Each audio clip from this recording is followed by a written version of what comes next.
It's time. She's spilling the tea. This is The Rumor Report with Angela Yee on The Breakfast Club. All right. Well, there were reports that 4-2 Dugg and Roddy Ricch had a video shoot in Atlanta, and reportedly there was gunfire. 3 people were shot, according to WSB TV. Well, 4-2 Dugg and Little Baby weren't live, and here's what they said. Why did you say you got shot? Man, they say all type of whole on me. Hey, one thing about the internet, they give your ass a week at a time. Yeah, man, y'all stop with that fake man. We ain't been around no gun shooting, none of that. I'm just glad he wasn't shot or nothing happened to him. Mm-hmm. Yeah, at first they were trying to say that 4-2 Dugg was the one that got shot. He was in critical condition, but as you can see, he's fine from the video that they posted. Mm-hmm. But they did say some people did get shot, though, right? Yeah, they did say 3 people got shot. All right, now let's discuss a fight over the weekend, but this is a sanctioned fight. This was Adrian Broner. He actually won this fight, and here's what he had to say afterwards. How different will we see now going forward? Like now, are you going right back to training? See, that's the thing. It is a different AB. What happened was I only had $13 coming into this fight.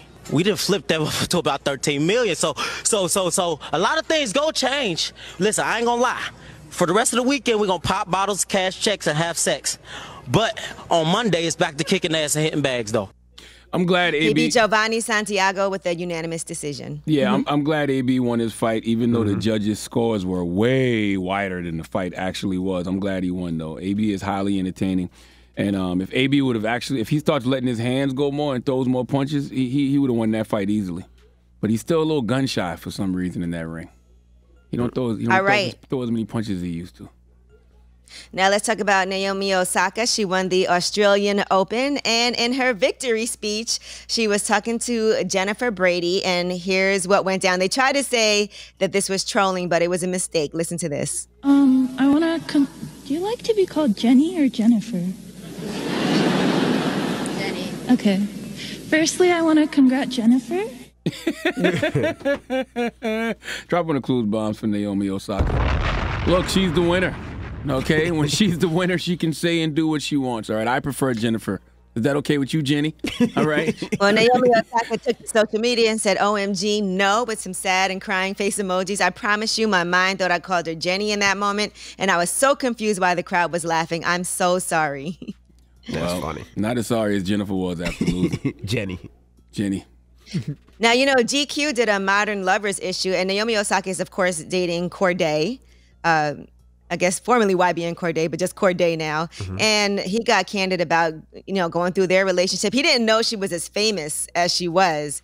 And he said he attended the 2020 U.S. Open in support of her. And he said, "It's not my sport. If you asked me about tennis before being immersed in it because of Naomi, I could only give you Venus and Serena Williams, because they're just a part of the culture."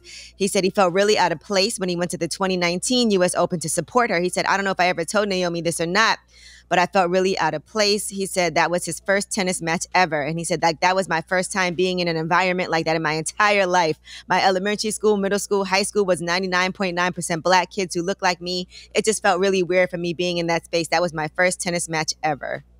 Yeah, I don't watch tennis either, but there's certain people you'll stop and watch, right? Like when Venus and Serena used to be on TV, you'll stop and watch that. And I definitely ended up watching Naomi on Saturday night. It came on really late. I didn't know what the hell was going on. But I stopped and watched. Tennis is actually a great game. I played tennis as a kid. I worked at the U.S. Open. Me and my wife play tennis now. It's great for cardio. It's a very fun game. Yeah. My kids play too. I can see why you would like it. Men in short shorts, a lot of balls going around. I could totally see why Envy would enjoy that. He's even dressed like a tennis ball this morning. Well, it sounds like you might take up the sport as well, Charlamagne. You want to play later?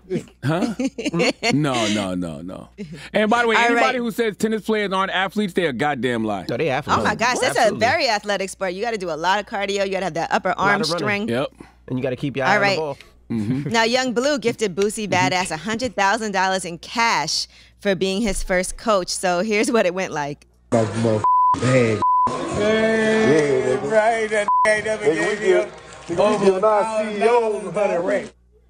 is Young Blue Boosie artist? Yeah. Is he? I didn't think so. Yeah. He told us he was Boosie's artist. So wow. Okay. We're dropping the clues bombs for Boosie Badass.